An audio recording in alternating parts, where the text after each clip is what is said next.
Hello students of fifth class. हम पढ़ रहे हैं हमारा चैप्टर लाइट एंड शेडो और हमने उसमें बहुत सी चीज़ें पढ़ चुके हैं, ल्यूमिनियस, नॉन ल्यूमिनियस। और आज हम पढ़ने वाले हैं द मून। अब इसमें मून की क्या बात है, इस चैप्टर में लाइट है, शेडो से मून का क्या रिलेशन, तो जब हम पढ़ेंगे तो हमें ऑब्वियसली पता चलेगा। As a child I was always amazed with the beauty of moon. As a child यानी हमको मून बहुत पसंद होता है ना, बचपन से ही। One fine day I said to my father that I want to go to the moon and he should arrange for the tickets. एक क्या बोल रहा है कि एक दिन मैंने अपने पापा से बोला कि मुझे कहाँ जाना है, मून पे जाना, तो आप मेरे लिए टिकट कराएं। My father tried explaining to me that there is no ticket to the moon because we can not go there easily. तो क्या पापा ने बताया कि मून की जाने की कोई टिकट नहीं होती है क्योंकि वहाँ जाना इतना आसान नहीं है। However we can go there by any space craft, लेकिन हम स्पेस क्राफ्ट का यूज़ करके वहाँ जा सकते हैं। Neil Armstrong, Edwin Buzz Aldrin and Michael Collins were the astronauts who landed on moon through Apollo 11 mission in 1969। क्या बता रहा है कि अपोलो 11 मिशन के थ्रू 1969 में 3 लोग मून पे गए थे, Neil Armstrong, Edwin Buzz Aldrin और Michael Collin. Neil Armstrong was the first person to step on the moon, और नील आर्मस्ट्रॉन्ग पहले इंसान थे जिन्होंने अपना पहला कदम मून पे रखा था। He explained the moon does not have all the conditions that are necessary for life. उन्होंने क्या बताया कि मून में वो सारी कंडीशंस नहीं है जो कि हमारी लाइफ के लिए ज़रूरी है। One of the most essential thing for us is water. सबसे ज़रूरी हमारे लिए क्या चीज़ है, पानी है। While it has found that there is some water on the moon but that is not enough to survive. तो ये पाया गया है कि मून पे थोड़ा सा, बिल्कुल थोड़ा सा पानी है, लेकिन उतना सा पानी हमें सर्वाइव करने के लिए काफ़ी नहीं है। The moon does not have atmosphere, it can not provide us oxygen. Moon में एटमॉस्फेयर नहीं है, हवाएं नहीं है, तो वहाँ हमें ऑक्सीजन नहीं मिल सकता। Hence astronauts go to the moon but they wear special suits fitted with oxygen cylinder. तो इसलिए जब एस्ट्रोनॉट्स वहाँ जाते हैं तो वो ऐसे सूट पहनते हैं जिसमें कि ऑक्सीजन सिलेंडर फिट रहता है ना। In addition to this the moon does not have the right temperature to support life. इसके साथ साथ मून में सही टेम्परेचर नहीं है जो हमारी लाइफ के लिए ज़रूरी है। The moon does not have sufficient attractive force as that of the earth, which pulls everything towards its center. This attractive force or pull is called gravity. क्या बोल रहा है, मून में यानी अट्रैक्टिव फोर्स भी नहीं है जो कि अर्थ की तरह अपने सेंटर की तरफ हर चीज़ को अपने तरफ अट्रैक्ट करके अपनी तरफ खींच के रखे है ना। अगर आप मून पे जाओगे तो उड़ते रहोगे, उस पर चल नहीं सकते क्योंकि वहाँ फोर्स नहीं है। और वो अट्रैक्टिव फोर्स जो है हमारे अर्थ के पास है, जो क्या कहलाता है, gravity. Gravity on the moon is only 1/6 of that on the अर्थ।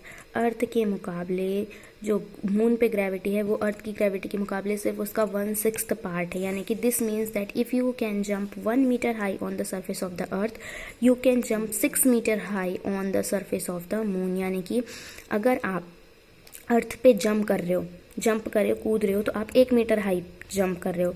तो वहीं अगर आप मून पे जंप करोगे तो वो 6 मीटर हाई होगा। डिड यू नो में एक फैक्ट दिया है, in fact your weight is 30 kg on the earth, you would be only 5 kg on the moon. अगर आपका वेट अर्थ पे 30 kg है, अगर आपका वज़न अर्थ पे 30 kg है, तो मून पे जाके वो बिल्कुल कम हो जाएगा, सिर्फ 5 kg हो जाएगा। Okay. The moon does not have its own light. Moon की खुद की लाइट नहीं होती, रोशनी नहीं होती। Still it shines brightly and we see it because the sunlight falls on its surface and is thrown back towards us. Moon की अपनी खुद की लाइट नहीं होती बट वो फिर भी शाइन करता है, बहुत ज़्यादा चमकता है। क्यों? क्योंकि सनलाइट जो है वो उस पर फॉल कर गिरती है ना। सूरज की रोशनी के कारण जो मून है वो लाइट करता है, वो चमकता है, और उसकी जो फिर रोशनी है वो हमारी तरफ आती है। We therefore see only that part of the moon on which the light of the sun falls। और हमें मून का सिर्फ वही पार्ट दिखता है जिस पर सूरज की रोशनी उस समय गिरती रहती है। That is why the moon appear to change its shapes every day। और इसीलिए जो मून का शेप है ना वो हर रोज़ चेंज होता है, ये आपने भी देखे होंगे। The different shapes of the moon as visible to us on the earth are called its phases of moon। तो जो अलग अलग शेप हमें मून के दिखते हैं, जो हमें यानी विजिबल हैं अर्थ से, तो इसीलिए वो क्या कहलाते हैं, फेजेस ऑफ मून वो कहलाते हैं। जो अलग अलग मून का हमें जो अलग अलग शेप दिखता है वो होते हैं फेजेस ऑफ मून।